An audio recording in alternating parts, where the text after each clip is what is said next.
Raja dan Ratu sedang mengawasi para pekerja yang sedang mendekorasi resto. Hari ini, resto milik Syahira resmi pindah. Erika, gadis yatim piatu itu ikut pindah. Kalau tidak salah, kamu mantan pegawai di Isam Corporation kan? Tanya Jihan kepada Erika. Iya Bu Jihan. Dulu, saya bekerja di sana sebagai asisten Bak Syasha. Ia tersenyum sambil menggaruk kepalanya yang tidak terasa gatal. Dia ikut kemana saja aku pergi. Kadang, aku mengejek dia bodoh karena terlalu setia padaku, seloroh Syahira. Kau ini. Seharusnya kamu bersyukur. Memiliki teman yang setia seperti Erika, itu sangat sulit. Jihan merangkul pundak Erika. Bagaimana kalau kamu jadi anak buahku saja? Daripada jadi anak buahnya Syasha, kelakar Jihan. Jangan mencoba merayu karyawanku. Syahira mengejar Jihan yang berlari setelah mengejeknya. Keluarga mereka begitu baik dan ramah. Jarang sekali menemui keluarga kaya raya yang murah hati, bersahaja, tidak merasa jijik dengan orang miskin sepertiku. Erika tersenyum lebar saat Syahira berhasil menangkap Jihan dan memukuli pinggul gadis itu. Alangkah senang hatinya, bisa mengenal mereka semua. Ia pergi ke dapur dan membuatkan teh lemon untuk mereka. Terima kasih, ucap mereka bersamaan. Kamu akan tinggal di mana? Tanya Jihan. Di resto sama Mbak Syasha, jawab Erika sambil menyesap es teh lemon miliknya. Kamu tinggal di resto juga? Tanya Jihan sambil menatap wajah Syahira, menyelidik. Iya. Biar enak. Kalau harus pulang pergi ke rumah, kasihan karyawanku jika harus menyiapkan semuanya seorang diri. Raja menghampiri ketiga gadis itu. Kedua tangannya menempel di pinggang. Tatapannya sangat menyeramkan, seperti seekor singa. Kalian mau bercanda sampai kapan? Kerja sana. Ketiga gadis itu segera berlari menuju dapur. Raja hanya menggelengkan kepala sambil tersenyum geli. Sudah lama, ia tidak menunjukkan wajah garang seperti itu. Ternyata, masih ada yang takut saat ia menyeringai seperti itu. Ia hanya berniat menakut-nakuti. Namun, mereka ketakutan sungguhan.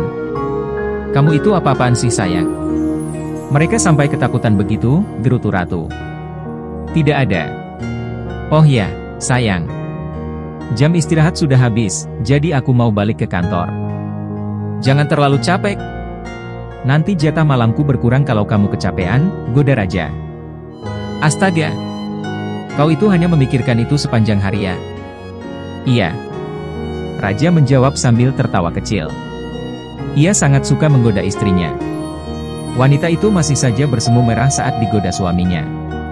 Sore hari, semuanya sudah selesai dirapikan. Para pekerja jasa pindahan juga sudah selesai memindahkan barang-barang di dalam truk ke dalam resto. Setelah semua pekerja dibayar dan pergi, Syahira bersantai di balkon atap resto. Bagaimana kalau kita panggil para kekasih kita, lalu mengadakan acara barbeque? Jihan memberi usul. Tidak usah. Kasihan Erika, dia tidak punya pacar, kelakar Syasha. Saya setuju Mbak. Tidak usah pikirkan saya. Nantikan, saya yang memanggang. Jadi tidak perlu pacar untuk menemani, ucap gadis itu penuh semangat. Tuh.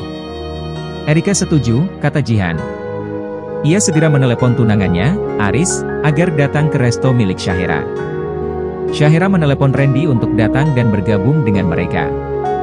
Karena ketiga wanita itu sudah kelelahan setelah merapikan barang-barang, mereka meminta Aris dan Randy untuk membagi tugas. Randy menyiapkan snack dan minuman. Sementara Aris membeli daging dan saus. Dari rumah Aris, ia melewati pasar modern. Karena itu, ia yang ditugaskan membeli daging. Acara malam ini adalah acara reuni setelah Syahira lama jauh dari mereka. Sudah siap nih apinya. Erika memberitahu jika tugasnya menyalakan bara api telah selesai. Aku juga sudah selesai membuat saus. Jihan menunjukkan racikan saus barbeque yang dibuat olehnya. Ia membuat saus sesuai resep dari Syahira. Dagingnya juga sudah nih, timpal Aris. Kemana sih si Randy? Heran? Lama benar, gerutu Syahira. Mereka sudah mulai memanggang dagingnya, tetapi Randy masih belum tiba. Sampai setengah jam berlalu, masih tidak ada kabar dari laki-laki itu. Syahira menjadi kesal. Selamat malam semua, sapa Randy. Akhirnya ia datang, tetapi tidak sendiri. Ken ikut bersamanya, membuat wajah Syahera menegang kaku. Jihan dan Aris ikut terpaku melihat Randy membawa seseorang bersamanya. Mereka masih mengenali wajah Ken, meski telah berlalu 5 tahun. Mereka tidak tahu jika Ken adalah sepupu Randy. "Kalian semua kenapa sih? Kok pada bengong?" tanya Randy sambil menghampiri kekasihnya. Ia memberikan kecupan di pipi kekasihnya lalu duduk di sampingnya. Tidak ada. Mereka kembali fokus pada pekerjaan masing-masing. Jihan menuang minuman ringan ke dalam gelas. Aris bertugas memanggang bersama Erika. Namun, Randy meminta Aris bergantian dengannya. Tinggal Syahera dan Ken yang duduk di sofa panjang itu. Gadis itu merasa canggung dan berniat pergi. Langkahnya terhenti saat Ken bertanya dengan suara pelan. "Belum ada tanda-tanda kehamilan kan?" Syahera yang berdiri membelakangi, berbalik dengan cepat. Ia menatap tajam ke arah laki-laki yang duduk di sofa dengan kaki menyilang. Hampir saja, ia lupa jika mereka pernah tidur berdua di hotel. Gadis itu duduk kembali. Ia takut, ucapan Ken akan terdengar oleh kekasihnya. Dengan suara bergetar, ia menanyakan apa yang terjadi malam itu. "Kita benar-benar melakukannya. Menurutmu?" Jawab Ken ambigu. "Jawab yang benar Ken. Aku akan menikah dengan Randy dalam 2 bulan ke depan. Aku ingin tahu kebenarannya. Kebenarannya seperti apa yang kau pikirkan.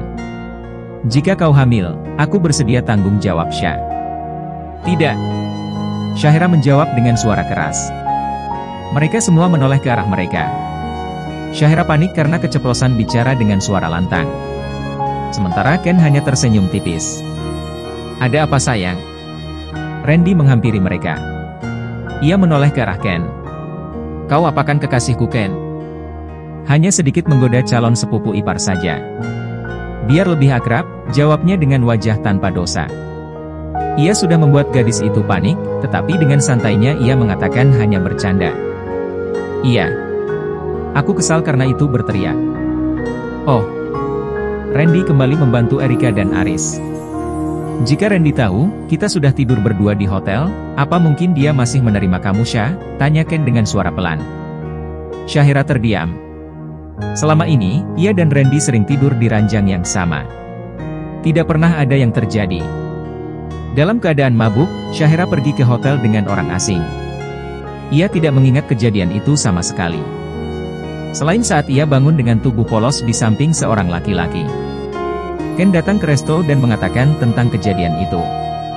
Ia syok saat itu, tetapi memaksa hati untuk mencoba melupakannya. Jodoh mempertemukan mereka kembali di rumah Randy. Pepatah dunia tak selebar daun kelor, sepertinya tidak berlaku bagi Syahera.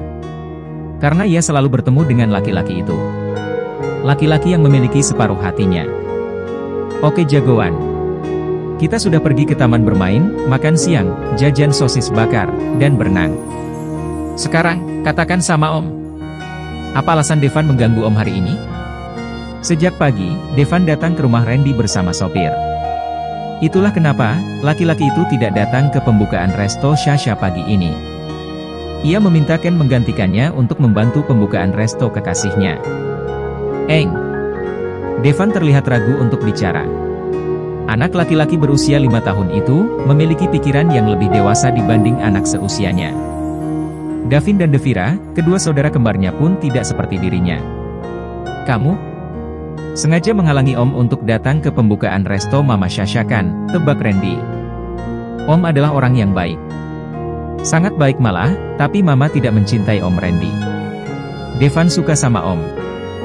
Tapi, Devan ingin Mama menikah dengan orang yang dicintainya," ujar bocah laki-laki itu. "Ken? Maksud kamu?" Devan membelalakan mata. Ia tidak menyangka, laki-laki itu bisa menebak pikirannya. Anak kecil itu tidak tahu, jika Ken adalah sepupunya. "Om? Kenal sama Om Ken?" "Kenal. Sangat kenal." "Kenal di mana?" "Di sini. Om Ken itu sepupunya Om." "Jadi, Om pasti kenal sama dia," jawab Randy. Ucapannya menambah rasa penasaran di hati Devan. "Jadi, Om juga tahu kalau Mama dan Om Ken pernah ada hubungan?" "Tahu. Karena apa yang ada di dalam otak kecilmu itu, sama dengan yang ada dalam pikiran Om. Devan tersenyum mendengar jawaban Randy. Tanpa dijelaskan secara detail, bocah laki-laki itu sudah mengerti. Randy juga ingin menyatukan Sasha dan Ken. Biarlah hatinya sakit, daripada kekasihnya terpaksa menikah dengannya. Namun, ia tidak ingin secara terang-terangan menyerahkan gadis itu kepada Ken. Ia ingin, gadis itu menyadari perasaannya. Gadis itu masih tidak mau jujur dengan hatinya. Padahal, Randy melihat pancaran perasaan cinta itu dari mata keduanya. Mereka saling mencintai, jadi kenapa Randy harus tinggal di tengah-tengah cinta mereka? Sudah malam. Apa kau tidak akan pulang, jagoan? Antarkan, jawab Devan singkat. Oke, ayo. Randy menggendong Devan di belakang. Ia mengantar anak laki-laki itu ke rumah Tristan. Devan tidak suka tinggal dengan kedua orang tuanya. Bukan karena ia tidak menyayangi kedua orang tuanya. Sebaliknya, karena Devan kasihan dengan ibunya yang terlalu lelah mengurus ketiga anak kembarnya. Anak laki-laki itu sangat dekat dengan Shahera. Jadi, ia selalu mengikuti kemanapun gadis itu pergi. Namun, sekarang ia lebih memilih tinggal bersama kakek neneknya. Selamat Nyonya. Anda positif hamil. Usia janinnya menginjak minggu keempat, kata Dokter Daisy. Ia menulis resep vitamin untuk gadis itu. Erika dan dokter itu tersenyum. Namun, gadis itu justru syok mendapati dirinya benar-benar hamil. Dunia terasa gelap seketika. Aku benar-benar hamil. Ya Tuhan. Apa yang harus kulakukan? Bagaimana caranya memberitahu Mama dan Randy? Terima kasih dokter. Kami permisi, ucap Erika. Ia menarik Shahera keluar dari ruang pemeriksaan. Dengan senyum bahagia, Erika mengantri obat untuk gadis itu. Setelah menebus obat, mereka pun pulang. Karena gadis itu terus melamun, Erika tidak mengizinkannya mengemudi. Ia menggantikan Shahera mengemudikan mobil merah itu menuju resto. Tiba di resto, Shahera langsung masuk ke kamarnya. Ia diliputi kegalauan. Tidak pernah menyangka jika akan seperti ini kejadiannya. Saat ia telah menerima pinangan dari Randy, ia malah hamil oleh sepupu tunangannya. Meskipun, anak itu lahir di luar keinginannya. Namun, ia tidak berniat menggugurkan bayi itu. Selamat Mbak Sasha. Devan akan memiliki adik, ujar Erika dengan wajah sumringah. Ia masuk ke kamar Sasha sambil membawakan obat dan segelas air. Minum dulu vitaminnya Mbak. Taruh saja di meja Rika. Aku ingin sendiri, ucap Shahera. Tidak mau. Katanya, kalau orang hamil itu gampang stres. Aku tidak mau meninggalkan Mbak sendirian di sini, tegas Erika. Takut apa? Aku tidak akan menggugurkan anakku. Kamu tenang saja. Aku hanya ingin sendiri, ujar wanita itu sambil mendorong Erika keluar dari kamarnya. Janji ya. Mbak tidak boleh melakukan hal aneh, tegas Erika. Ia bawel. Shahera menutup pintu dan menguncinya. Ia duduk di tepi ranjang sambil meraba perut datarnya. Senyum kecil diiringi isak tangis tertahan, menyeruak di balik wajah cantiknya. Di dalam rahimnya terdapat nyawa kecil yang tinggal. Meskipun, ia merasa aneh. Pagi saat ia terbangun di hotel, ia tidak merasakan ada yang aneh dengan tubuh bagian bawahnya. Di lehernya terdapat banyak tanda kismark, tetapi Shahera tidak merasakan sakit di bagian bawahnya. Jika yang pertama kali, seharusnya ia merasakan sakit. Antara percaya dan tidak, saat Ken berkata jika mereka telah melakukan hubungan badan. Saat ini, ia hamil. Apakah ia juga tidak percaya dengan hasil pemeriksaan dokter? Mana mungkin dokter itu membohongi Shahera? Ah, pusing. Apa yang harus aku lakukan? Mama.